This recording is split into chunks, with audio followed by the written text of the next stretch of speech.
Buddhist teachings, there are two kinds of birth. There's the birth when you take on this human body, this set of 5 aggregates.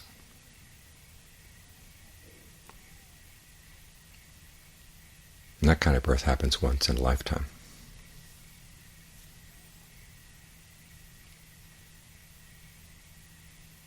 There's another level of birth which happens on a momentary level and can happen many times a day.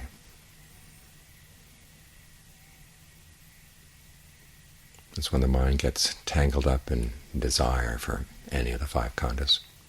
It takes on an identity. It wants this kind of experience of form. It wants this kind of feeling, these kinds of perceptions, thought constructs, this kind of consciousness.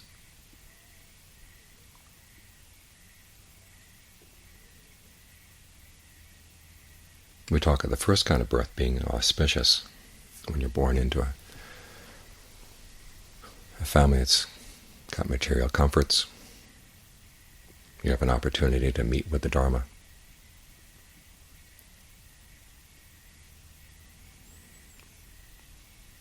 But it's really made auspicious by this other kind of birth, the momentary attachment. Because not all attachment is bad. There are good attachments to the aggregates.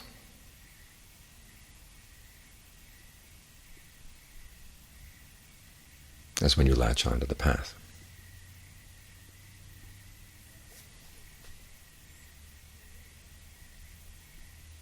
And so that's what we're concerned with as we practice. Sometimes we commemorate the first kind of birthday, hoping that it's going to be an auspicious day. Although it's interesting that here in America for birthdays, the birthday person is the one who gets the presents. Whereas over in Thailand they have a more Buddhist attitude towards birthday, which is when it's your birthday you give presents, you make donations. You practice the virtue of generosity. And this is in line with the Buddhist teachings on what makes a day auspicious. It's what you do with the day, not so much what you receive or get. It's what comes out of the mind, the kind of identity you take on in the course of the day. In his teachings on the auspicious day, he says you don't hanker after the past, you don't hanker after the future. You're just clearly aware of what's arising in the present moment. Pachupanancha yotamang datta datta vibhasati. Whatever Dhamma, whatever phenomena is arising in the present, you see it clearly, right there, right there. And then you ardently do your duty. Because who knows, tomorrow death may come. If you keep this up day and night, then you have an auspicious day.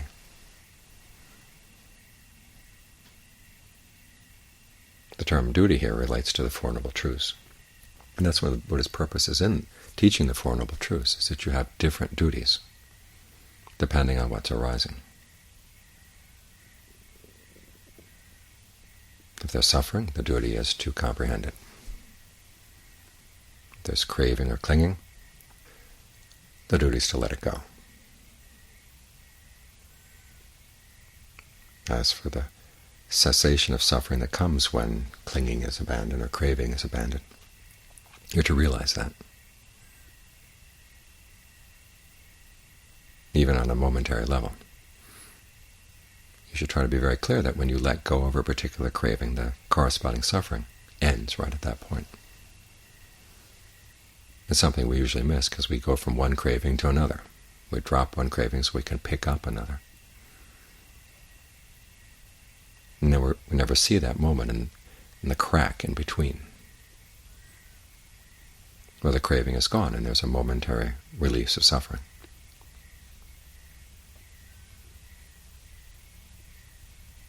And then finally, as for qualities of the path, those are to be developed. And of the different duties, this is the primary one, because you can't really clearly see or comprehend suffering or let go of the craving until you've developed the path.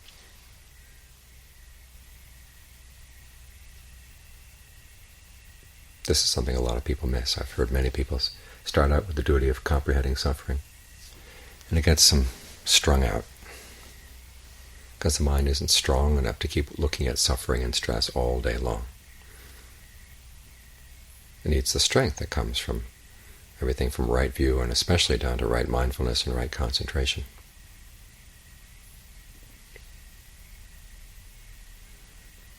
And so you try to develop these things. It's not the case that when a moment of mindfulness comes, you say, here it comes, there it goes. Or a moment of concentration comes, here it comes, there it goes. You want to understand why it's coming, why it's going, so you can bring it back again, and again, and again, and again, so it becomes more continuous, more habitual. That's how you develop it. The word for developing is related to the word for becoming, bhavana and bhava.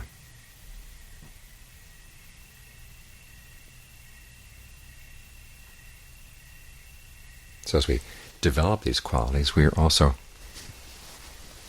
taking on a state of becoming. In other words, as there's birth.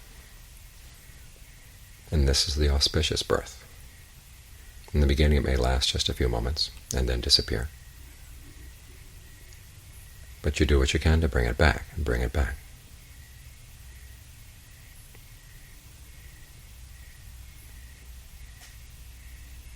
There's an interesting passage in one of the Majjhima Suttas where the Buddha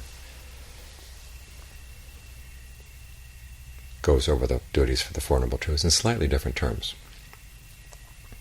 He says the 5 clinging aggregates are to be comprehended, craving and clinging are to be abandoned.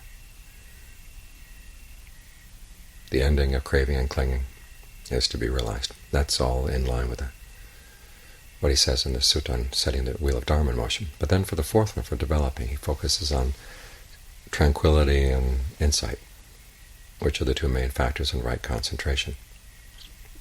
These are things you want to develop.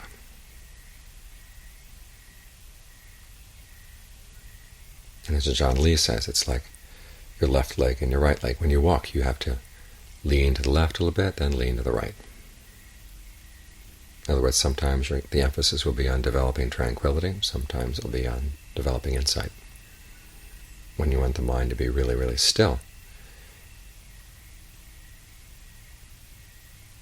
you don't want the analysis of insight to get in the way.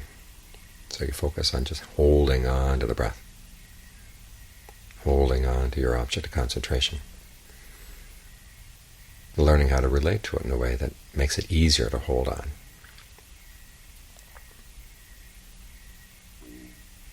This kind of attachment is a good attachment. It's like being thrown overboard in a stormy sea. You've got a plank of wood to hold on to. You want to hold on to that regardless. Because what's going to come up in the present moment is not just path moments, all kinds of things, past karma, present karma, get all mixed together.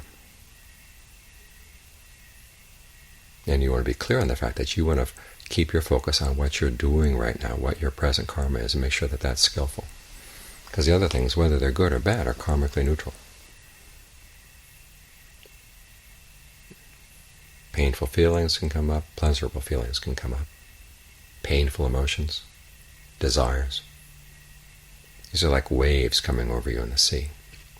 And if you try holding on to those, you get washed away. You've got to hold on to your plank. And it's to be expected that you'll lose your grip every now and then. But what's special about this, and this is where the analogy breaks down, is as soon as you make up your mind, I'm going to go back to that plank, the plank reappears. It's not the case that if you've let go of the plank, then the plank gets washed away and then you're totally gone. This is why the momentary nature of this kind of birth is so important. You may have lost your attachment to the path, and you get attached to all kinds of other things.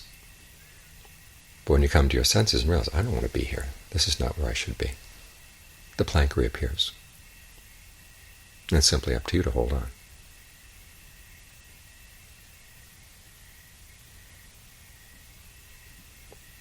Because this question of identity is a lot more fluid than we tend to think. You have a bad history of bad attachments in the past. That doesn't mean that that has to be your identity now. A lot of addiction programs talk about appealing to a higher power, because when you look at yourself and your addiction, you realize, boy, I'm pretty hopeless. And if you think in those terms, you would have to look to a higher power. But the Buddha's approach is not that at all. You can change your identity simply by changing what you latch onto. It's your choice. In the beginning, there may be some difficulties in trying to figure out which is the plank and which is the wave. But as you get to recognize the plank, you realize that it's always accessible. The potential is always there. So the potential for a skillful identity is always there as well.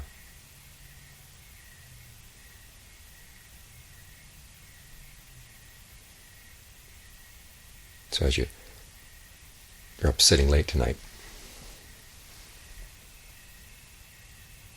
keep this point in mind, that whatever comes up, you've got the choice of what to focus on, what to latch on to. There may be many things happening in the present moment, but the Buddha says focus on 4 types of things.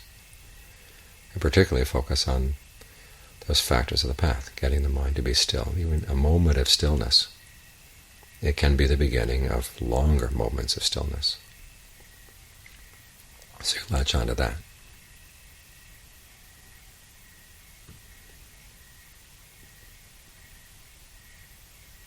And in doing that, that's an auspicious birth.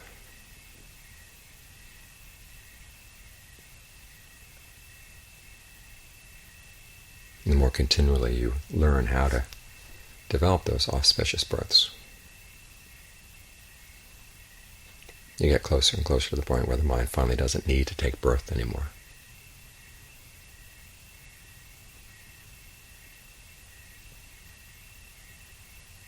But remember, the choice is yours, and a new identity can be taken on at any time.